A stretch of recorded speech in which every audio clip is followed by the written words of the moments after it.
So we're rolling now. That's kind of how it just Yeah, no, it just happens. But thank you so much for agreeing to come on the podcast. Absolutely. And I think you've been probably one of my biggest fans with all the podcasts. Like every time I put one out, you always send me a text or a note or something. So I love a appreciate good it. podcast. Yeah. I joke with everybody. I'm like it's one of those things. Like I don't think many people listen to it, but the fact that we're doing it is good enough. Yeah, you know? consistency is everything. Yeah. Well, I started in radio, and so way back. And so I just love that audio content. I just live on it, and that's what I listen to when I'm in the car. So. Oh my gosh. Well, that's a perfect segue, but before we do that, so tell us about Port City Signs, what you do, and how you got into the business.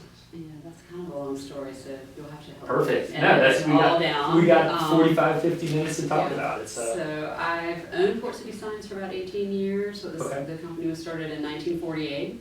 Oh my gosh. By Bob Barefoot, and then he eventually sold it to Fred Maurer, who grew up in the sign business, actually in Florida. They both were hand-painted sign experts. Mm-hmm. And my husband, who is Michael Davis, owns Party Suppliers and Rentals, and his father started that business in 1969, the year that he was born. Started it as A to Z, that's a whole other story, but eventually Party Suppliers became the focus for my husband, and then we purchased the company from his father. But we were getting the trucks lettered at Port City Signs, and Michael was spending a lot of time there, and I got a little bit involved with my background, which was journalism and then graphic design. Okay. And I got more and more interested in printing is the short end of the story, and thought, I had small children, and I thought when I eventually am ready to not be a full-time mom, I had a graphic design business on the side at that point, but that I might move into the printing business. And he saw an opportunity with Port City Signs, and Fred was eventually ready to sell, and he thought this could turn into your printing business dream. So that's sort of where we started, and that was in 2007. Very cool. Yeah. Well, we used I didn't even realize this, for our wedding, we used Party Suppliers. Thank you. So that was 10 years ago. Thank you. Yes. That's too funny. Yeah, weddings are where it's at for them, for sure. So it sounds like your family, you guys have always been small business owners, entrepreneurs. It's just kind of been in the genetics. In the genetics, on both sides of the family. So Michael's father, Michael Davis, Sr., always been a small business entrepreneur. His great-grandfather, his grandfather.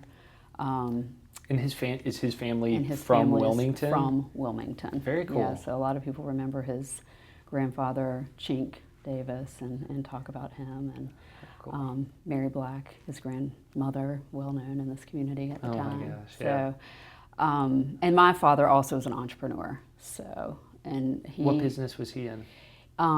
Climate-controlled test chambers, so to speak. So the early beginnings of controlling climate for plants and pharmaceuticals and film and things like that had to be stored at very specific temperatures without humidity. And he developed some technology when he was at NC State to do that, and then launched a business out of that.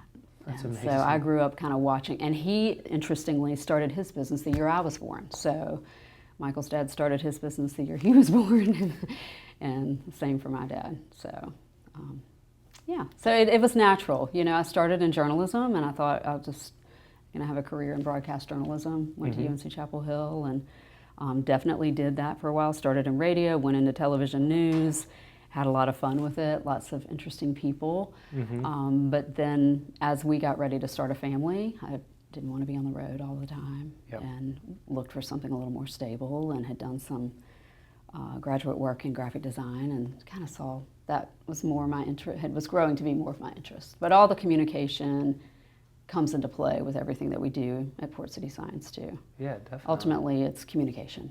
Yeah. Yeah. Yeah, just in different mediums, different formats. Exactly. Yeah. So when you were in the broadcast and journalism, were you here in Wilmington and traveling around working? No. Or where were you based out of? No, my first job was in television was in New Mexico. Okay. Yeah, so I lived in Los Alamos. Anybody who knows about World War II Oh my gosh. history Yeah. can remember that's where the bombs were built. But I did the weekend news in Albuquerque, and then so my schedule, I was really the cub reporter. I had Mondays and Tuesdays off, which is kind of difficult to like meet a lot of friends. So Yeah. it was a little bit of an isolating kind of. Especially living in a new new town. place, yeah. But I had an office in Santa Fe, an office in Los Alamos, Taos, and then I worked on the weekends in Albuquerque. So I was on the road all the time. It was really exciting. I love to be, people who know me well know that I don't sit still much and move around and ask a lot of questions. So it was a good opportunity to learn a lot of things, be away, because I grew up in Raleigh, so going to school at UNC Chapel Hill was right down the road, and I really had not had that independent living opportunity, so those couple of years were valuable for like maturing and all of that as well. So definitely. Which now wanting that for my kids as I see them kind of move in that direction, I'm like, you got to get away from Wilmington. So I worked for the station in Albuquerque, which was an ABC owned and operated station. So then I was able to transition and work for WTVD in Durham, which was also an ABC owned and operated station, and worked there for a few years as well. And then about the time we were ready to get married, met Michael through a mutual friend. And I was working a lot for WTVD in Wilmington because I covered Eastern North Carolina. And so it made it easy to visit him and fall in love. Yeah. All of that. So I was going to ask how you got to Wilmington. Yep, that's sort of how it happened. A mutual friend who also married a Wilmingtonian, so to speak, and she and I were classmates at Carolina, and so that's how that happened. And then I found a way to live here full time. Yeah. So up until you guys acquired Port City Signs, the main business you guys were working in was the party suppliers. Am I summarizing that correctly? Yes, so that was Michael's business, and I've never been like deeply involved in party suppliers. Definitely have helped with the books a little bit, as you can appreciate. Right. Yeah, definitely can appreciate that. Yeah, so I learned business in the School of Hard Knocks, I like to say. But it's the best education. I don't know. There's lots of bruises. Yeah. But I continued to, after I left journalism, I went and worked for a nonprofit managing their marketing, and then we transitioned right about the time of 2001 and September 11th and all of that. We had a party suppliers enterprise up in Raleigh-Durham, and when September 11th happened, everything shut down in one day, and all the events came off the books because it really wasn't a wedding business at that point. That was more large public events and university events and that sort of thing. And I was expecting our first child, and Michael was like, this is our chance to kind of move back to Wilmington. And so I was working in the School of Journalism, which is where I went to school, and running their executive education, continuing education program for journalists and advertising professionals, and just was able to kind of transition. Had developed a lot of relationships that carried over to starting my own business, which was sort of a communication and marketing business, some graphic design, a lot more editing and writing, and then sort of transitioned into being more interested in the graphic design and printing part of the business. Okay.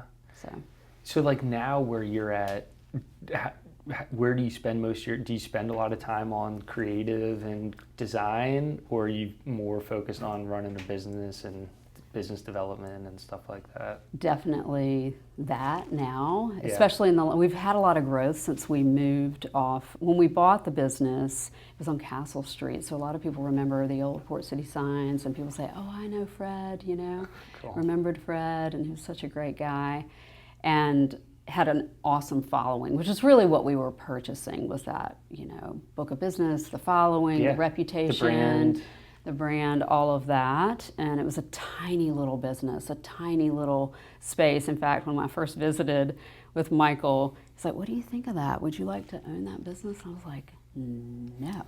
I don't have the vision for that. And he's like, you gotta really think about what it could become. Yeah. So I really give him the credit for seeing that it was an opportunity, you know, a crack in the door, and then you could kind of like build from there. So he didn't do any printing or anything like that. So did a lot of research and learned a lot about wide format printing and how to integrate that into the business.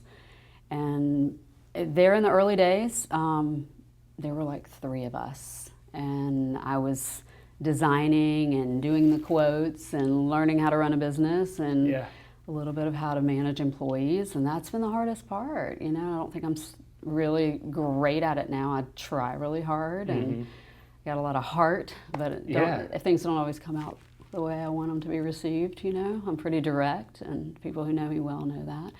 But now we have 18 employees, and so it's a lot of sort of thinking about the vision of the business and where's the best way, you know, place for us to grow in the market, you know, in terms of what we can do. We've brought a lot of fabrication in-house, and we're installing a new paint booth, which is just wonderful. It's going to be a game changer for us. Last year we started mixing all of our own paint, and we do our own welding and fabrication. We started the business really based on printing because that was sort of my expertise. Right.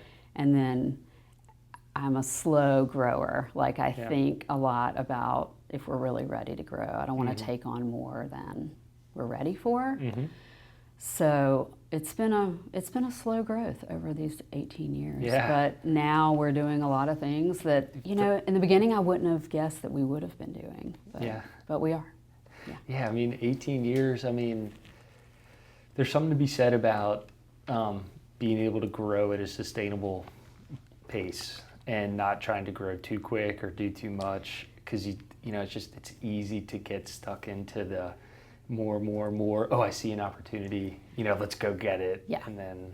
Well, in our industry, printing and signs, there's so many opportunities that there's a lot of noise in the marketplace. I mean, you want to print T-shirts, you want to print ADA signs, you want to make electrical signs, you want to do window graphics, you want to do vehicle wraps, There's so many things, and so we had to we saw an early opening in vehicle wraps. There weren't a lot of people doing that in Wilmington when we got started back in 2008, and that was one of the first places that we really started digging into.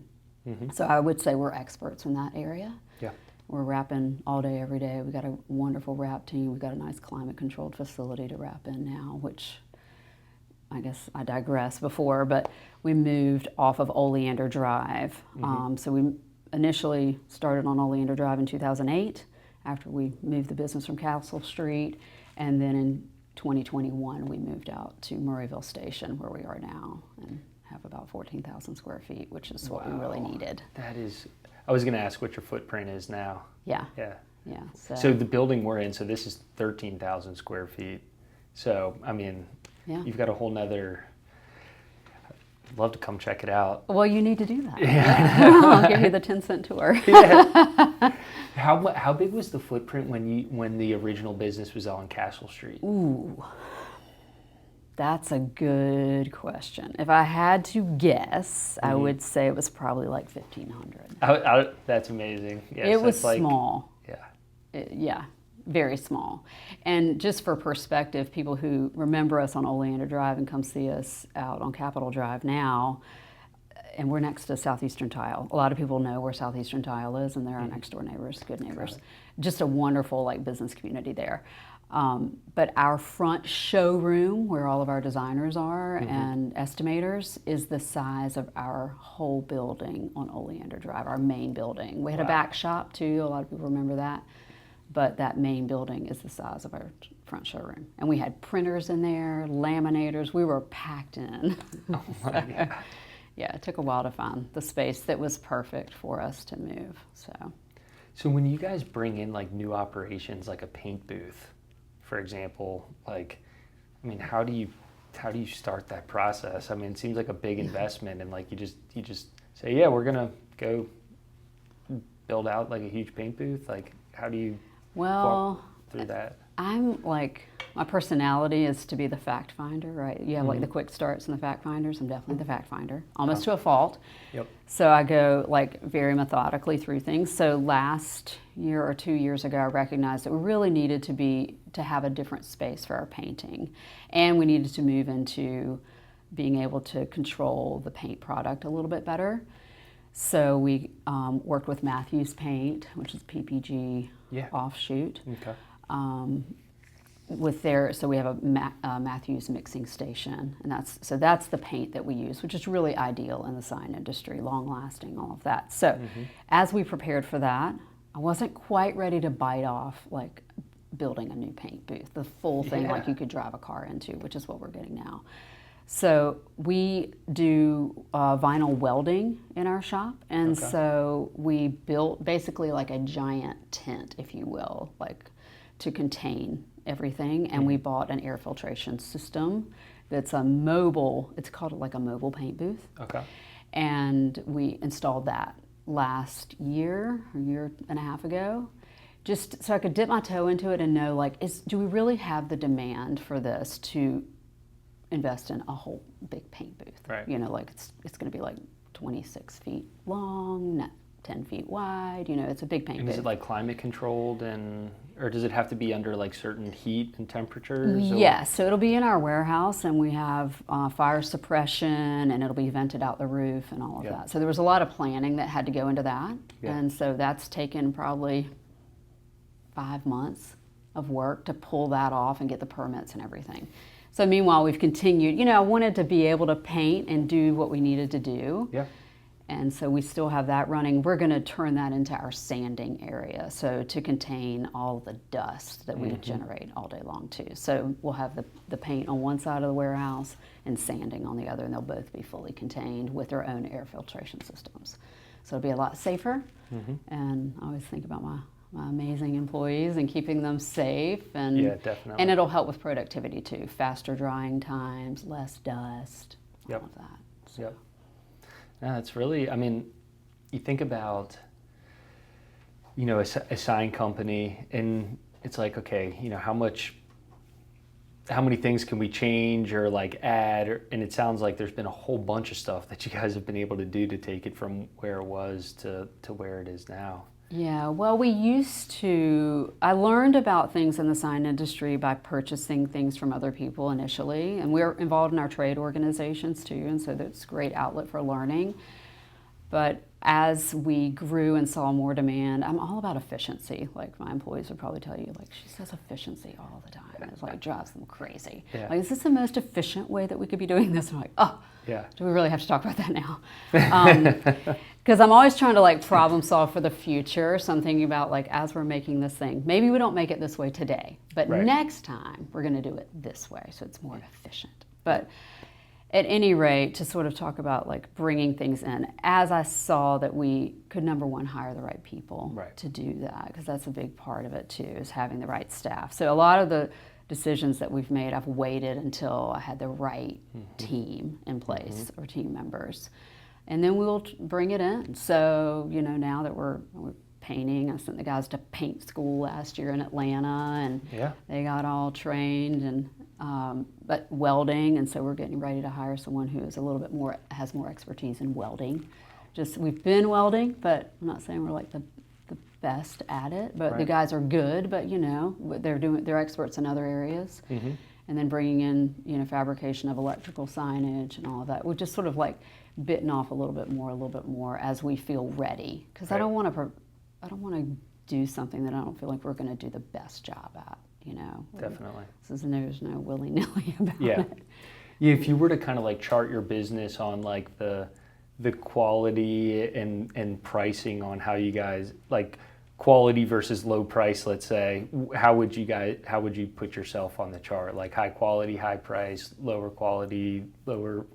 I don't like to say high price. Yeah, sorry, I don't mean like that. But Value. everybody knows Value. Yeah, there's sort of like 3 factors, right? There's like speed, quality, price. Exactly.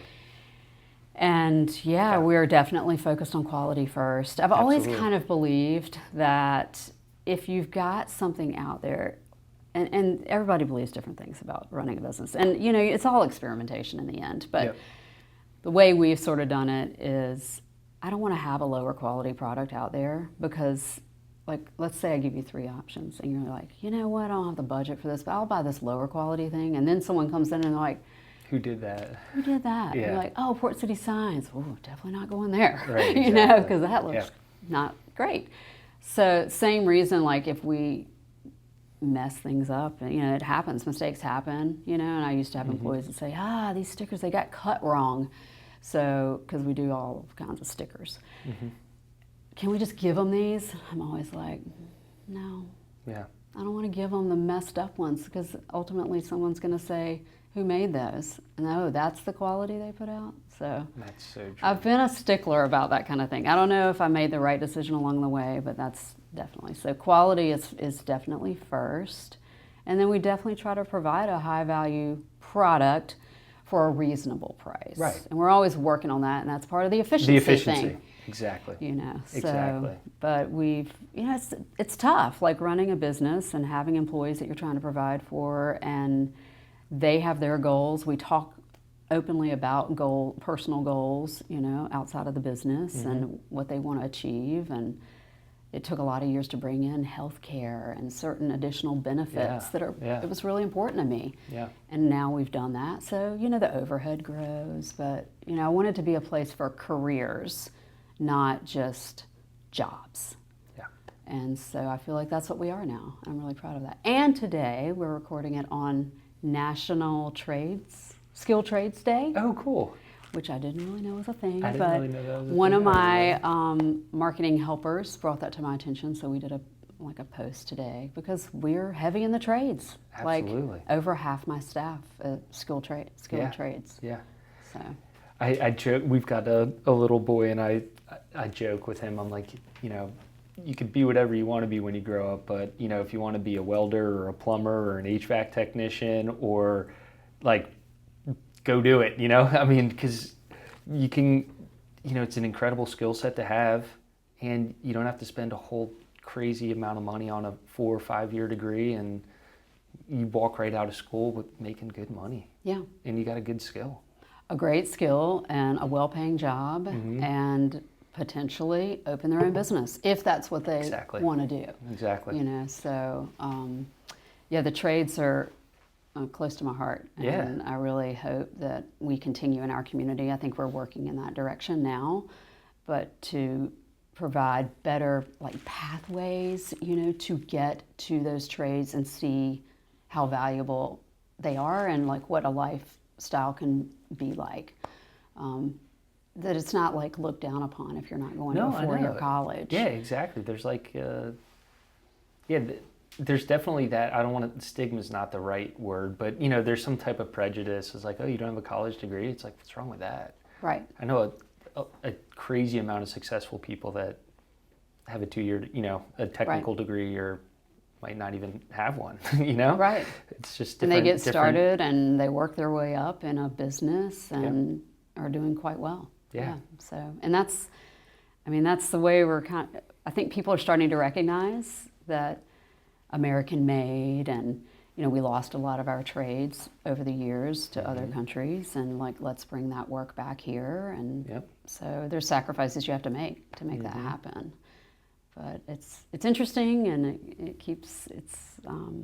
it's fun. It's really fun, honestly. Yeah. And in the sign industry, we have, if you can name a job, there's a job for that in the sign industry. I mean, I've got bookkeeping and estimating and writing and photography and design and printing and welding and fabrication and carpentry, and the list goes on. Yeah. And all those people with those skills work with me every day. That's so wild.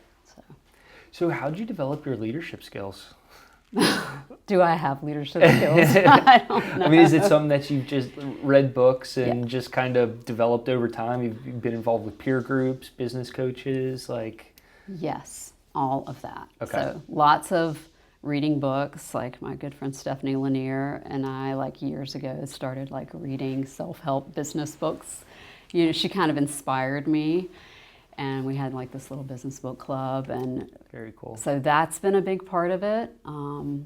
And we went to a Dave Ramsey workshop together, an entree leadership workshop.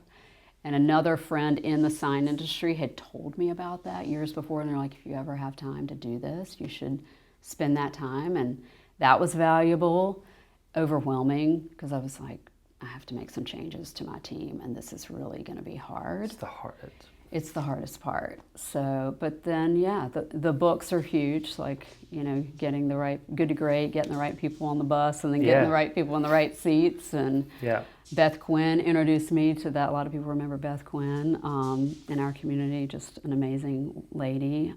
We lost her too early, but she introduced me to that book and spent time talking with me about that and my dreams for my business, which was awesome.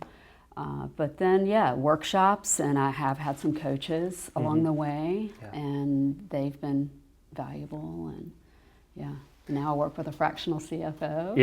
And I think that's before great. I even met you, Yeah. and she's been really instrumental in helping me understand and make better decisions and see the big picture and That's like awesome. the path. Good. Well, sounds like she's doing a great job then. If you can sit here and say that that's what she's helping you do, then that's like, I mean, that's, in my mind, that's what a CFO should be doing, is keeping score so you know where you're at, but most importantly is, you know, what does the future look like, and how does, if we do this, then what does that mean for us down the road, and so on and so forth. Yeah, that's been really valuable. So, but leadership is challenging, and people, I have just an amazing team now, and it starts, I think, with hiring the right people. That has to be a long, thoughtful process, and it took me a while to figure that out, and because you feel a little desperate, like, I gotta have more people, I gotta fill this position, but desperation leads to disaster.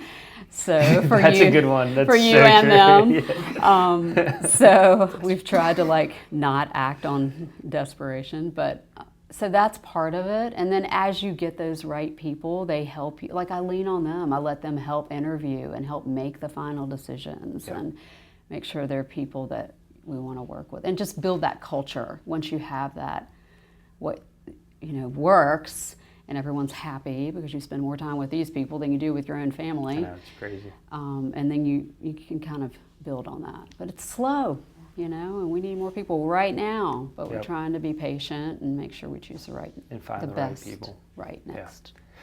Yeah, I mean, you can have the best processes and the best systems in place, but if you don't have the right people, it's a house of cards. You know, it's just never gonna. Yeah, it's I mean, I think every business is a people business, whether you're manufacturing or technology or professional services. Yes. But I mean, specifically in your type of business and my business, you know, it's people. Yes. I mean, like we don't have a software program that we sell to somebody and then, you know, and it just runs, right? Like we have people that meet with our customers, that do the work, and, you know, and it's all about the team that you're able to put together. Yeah, ultimately. It's relationships, you know, with people outside of your business, and it's relationships inside the business. And that's everything. Communication and relationships. That's what it's all built on. So the people that you've hired, is it primarily through like job postings and job boards, or like do you get a lot of hires through word of mouth and like, you know, employees and knowing people? What's that been like? I use Indeed. You know, and I'm really methodical about how I use it, and I've kind of coached some friends on that too, so if someone has a question, I'm happy to answer it. But I think you have to be very deliberate about what you ask people, and then you have a conversation. I usually have like an email conversation with people, and then I have a phone conversation, and then we bring them in for a short interview, and then if that goes well, we bring them in for a trial date. Yep. And then after that, we bring them in for a trial week, and we pay for that. Very cool. No, that is it's long. That is a methodical process. But it tends to work. So it takes a lot of patience. But I bet. Yeah. Have you had some situations where you've brought those people in and you're like, I'm glad I did this because Oh, this would not work. And Countless. Really? Yeah. Yeah. Yeah. And sometimes it's during that last work week, Yeah. you know, or sometimes I've interviewed them and I'm like, I feel really good about this. And then I bring them in with our operations manager, Megan, and then whomever their direct cohort or supervisor person would be. And I'm not part of that at all. A lot of times I try not to be in the building for that. And then I come back and I'm like, so how was it? I'm like, it was she'll like give me a thumbs up or thumbs down. Yeah, exactly. You know, like, Yeah. She's like, I'm like, really? Darn, Yeah. I thought I had a good one. But, you know, it's really, you want that for them too. You want the employee to land in the right spot too. It's a big decision when you're making a job transition. No, it's got to be mutually beneficial, right? I mean, Absolutely. when we're doing our interviews, I try to be less and less involved in the interviews now, Yeah. right? Because we've got a team that can do that, and you know, part of building a team is having the accountability and the autonomy for people to build within the framework. Yes. And you know, being the business owner, people just act differently around when they know that the business owner's in the room, I think. It's definitely true. Yeah. And in fact, that's a thing, like even once you've hired them and you've got a good relationship going, sometimes you see something and then their coworker sees something else. Yeah. So we have some setup within our business to kind of capture that too and recognize, because I don't always recognize when something's wrong. Mm-hmm. If someone's having a hard time or they're feeling overwhelmed or burned out, or maybe something didn't go well and they're afraid to kind of speak up and go, this thing happened and we got to fix it and I don't really know how. And so we've got leadership built through the business to kind of recognize that. So there's like safe zones, you know, so that people don't feel like, oh, you know, I don't really want Sabrina to know that this thing happened. But eventually I'm going to find out, but eventually. In a more positive way, comfortable way. Yeah, I mean, if there's a problem, you want people to bring it to, you know, let's fix it. Mm-hmm. You know, like, I'm not mad. I'll be a lot more frustrated if it gets swept under the rug and we knew about it. And we could have fixed it sooner or acted in a way to prevent something similar happening again. Yeah, you know, a learning opportunity, right? We always say that. I'm like, look, you invest in education in different ways. Mm-hmm. Sometimes it's not planned education. Yeah. And as long as we learn from it, it's still an investment. Yeah. But if we're just throwing that money away, like we make a mistake and we don't learn from it, then it's a waste. So let's not let it be a waste. Definitely. So it sounds like you have like a leadership team. Tell me a little bit how, like, you know, the rhythm or the setup on how you run the leadership team, and what kind of positions do you have and stuff like that? So Megan Hart, who is really my right hand, she's amazing. She's our operations manager and really sort of our sales manager as well. Okay. Like, she manages a lot of our larger client relationships. Okay. And has a key role in hiring, and she's sort of like human resources. Bless her heart. If anyone's overworked, it's Meg. And then Frank Camarado has been with me for 10 years, I guess now. Mm-hmm. And he really manages fabrication, installation, planning how a project's going to go. He's just an expert. He's been in the sign industry for let's just say a very, very long time. He probably doesn't want me to say how long. Mm-hmm. Lots of expertise came to us from New York, and did a lot of crazy sign work up in New York. Mm-hmm. Then I've got Ryan Warner, who manages our print room, and he's like our production process manager, meaning that he's making sure that every step is followed along the way. So Frank, for years, was our production manager, and people still think of him that way, but he's out of the building a lot because he's managing installations, and the installation crews are out sometimes in the field, and he might be on two different, like checking on one job, and then he's actually working on another job. But then there's a lot of work that has to be done in the warehouse, and people are in the paint booth, and there's fabrication happening, and wraps and stuff, and Frank's not there to go, hey, do we check on this, that, and the other? So Ryan really is doing that now. Emily is also part of our leadership team, in that she's sort of managing client relationships and thinking about we bid with a lot of construction company partners on larger projects, and she's sort of managing the bidding process. Okay. And then Carlos, who you've met, Yeah. and he's our lead designer. He's worked with me for many, many years. He was here for a long stint, then left and went, amicably to another, like he worked for Freaker, and that was a local business a lot of people remember. Yeah, yeah. Yep, and then he came back to us, and he's been with me since 2020, I think, in his second go around. Cool. So, and he really manages the brand and the look of all of the design. We definitely have a style, of how we like signs to look. And I'm kind of picky about that. And Carlos thinks just like I do on things. Maybe because we've worked together for so long, and I just love that I can just count on him to make sure that the other designers are learning that process, and he just knows the way it's supposed to be, and he carries it out. Yeah. So we meet as a leadership team once a month-ish. Okay. Sometimes we're not right on target. Yep. And then our sales team, we meet once a month. It's a different meeting. And then our whole team, production and designers, they really meet every morning for a very short kind of meeting. Good. So lots of communication. Yeah, no, you need that.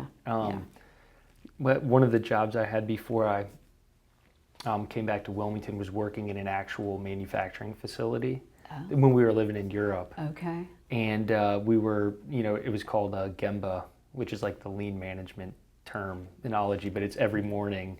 It's your shop floor meeting. Yep. And it's a 10-minute meeting. Yep. We go through, what did we do yesterday? What do we need to do today if we didn't meet our goals for yesterday? What do we need to accomplish today? And it's all about just building up to meet our annual goals, right? So you take, this is our goal for the year, break it down to the quarter, break it down to the month, break it down to the day. And it's amazing in our world how everything's digital and it's, I've got a Google spreadsheet here and this system in there, but if you can just get people together and just visualize face to face and visualize what we need to accomplish today, it's amazing how much more productivity. I love that. I don't know if we're doing it quite that well, but that's definitely sort of the idea behind it. Well, it's definitely, there's no right way to do it, and it sounds like whatever y'all are doing is working just fine. So. Most days. Yeah. We definitely have our peaks and valleys, as Yeah. we say. But sometimes you just need that face-to-face just to see how people are doing. Yeah, definitely. And that's when I'll get kind of a report sometimes, because I'm not in that floor meeting. And Megan will kind of share with me, she's like, you should check in with so-and-so. Something's a little off. Maybe there's some overwhelm going on. So it's a good opportunity to just make sure everybody's on the same page. Definitely. Yeah. So what's it like being a woman business owner? I could imagine there's, probably some things that might be more difficult, some things that might not be. I'm curious. Well, to be honest, I guess I've thought about this, but I really don't know because it's all I know. Yeah, that's true. You know what I mean? Yeah. I've always kind of been in the middle of, done business in a man's world. Yeah. Kind of. I know that's a thing. Right. And it's never really bothered me. I mean, I always say I was my dad's first son because I was the oldest by 6 years over my younger brother. And I did everything with him, and I worked in my grandfather's shop, and he was a welder and machinist, and I was right there beside him, and he taught me all kinds of things to do. And my dad was always keeping me busy. I'd go to work with him, and he was an engineer, educated at NC State, and he would just I was his sidekick, and I was always going to the hardware store with him and figuring out how things were made. And I think he always wanted me to go into engineering and follow in his footsteps and perhaps take over his business or whatever, but I was like, no. And then it's interesting that I've ended up in this role because really we're kind of almost like engineers. Sometimes we get faced with a lot of big, sort of mechanical structural problems that we have to kind of figure out, and I love that part of it. So but I'm sure there's challenges. I know that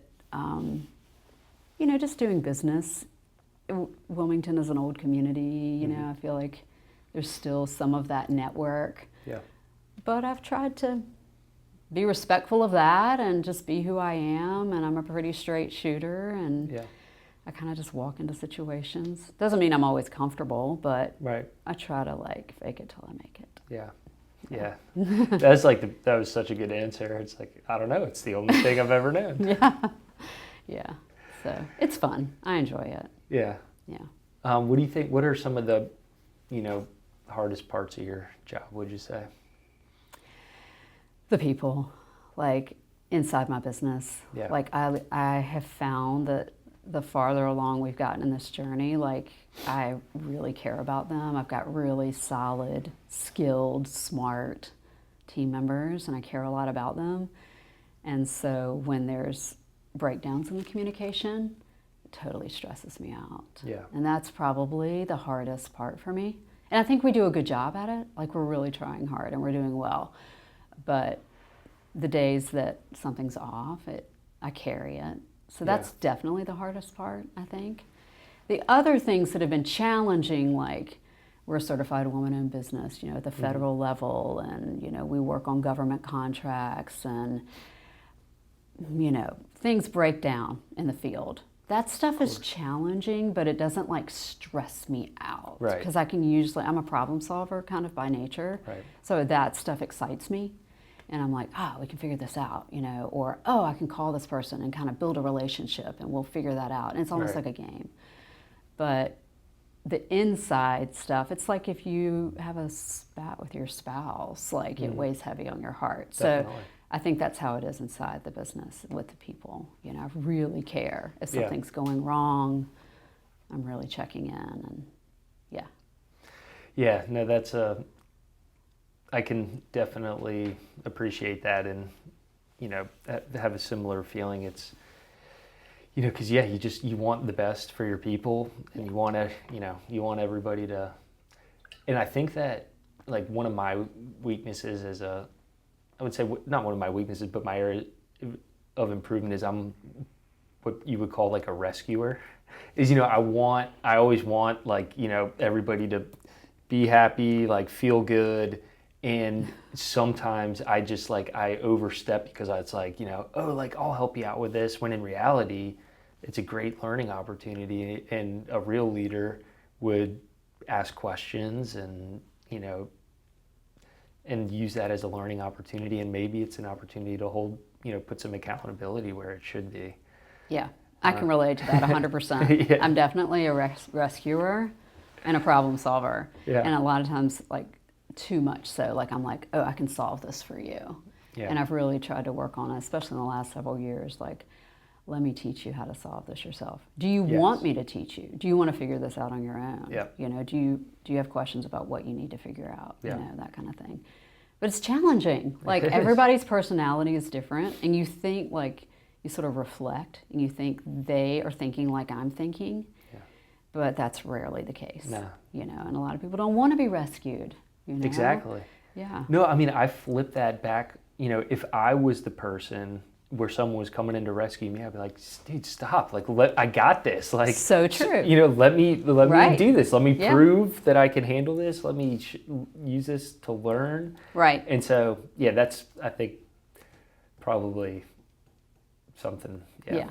It's me. kind of like parenting a little bit. I know your son is small, but Yeah. this is good. You're going to be ready. Yeah, I we'll wasn't, see. it's like parenting teenagers and setting the boundaries, and kind of laying the groundwork, being a guide, but letting them fall, and letting them come to you and letting them know where you stand, but that they can figure this out. And they might not do it the way you really want them to do it. It might Right. look different than you planned, but it might still be okay. Yeah.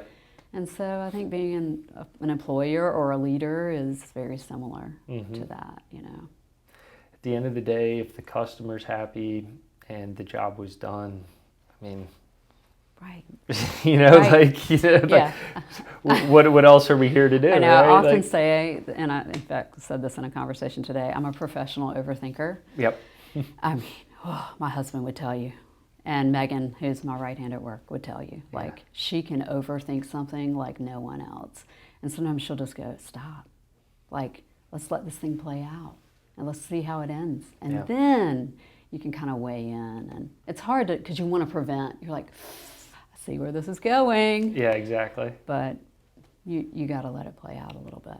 People don't want to be micromanaged. No. I don't want to be I don't micromanaged, either, and I no. don't want to, it's exhausting to be a micromanager, so who wants to be that? Yeah, you know? I know, exactly. And then you're trying to raise employees, not raise them, but guide them Mm-hmm.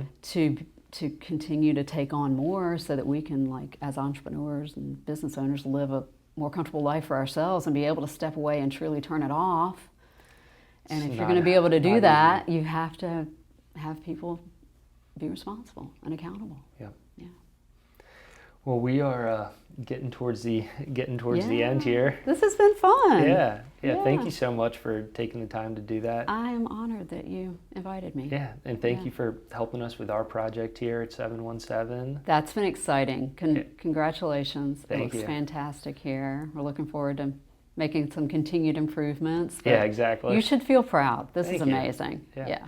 We're doing a ribbon cutting and a grand opening June 26th. Nice. So we're doing it with the chamber, and I love that. so it's going to be also just like a community appreciation event as well. It's like That's welcome to great. the new building, and That's great. let's celebrate everybody and I love everything that. that's going on here. Well, I'm going to take notes because I've always wanted to, like, open our doors a little bit better and say, come and see all the things that we do. But I'm also a perfectionist to a fault. Yeah. And so, again, to the overthinking, I'm like, Yeah. we have to get this done and this done and this done, and then we can invite people. yeah. But at some point, you just got to go, it is what it is. It is what it is. Just send it. It might be something different tomorrow, but this is what it is today.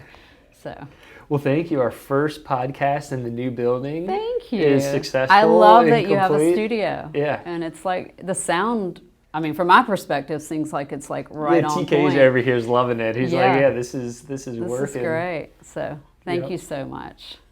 So, thank you, Sabrina. Awesome.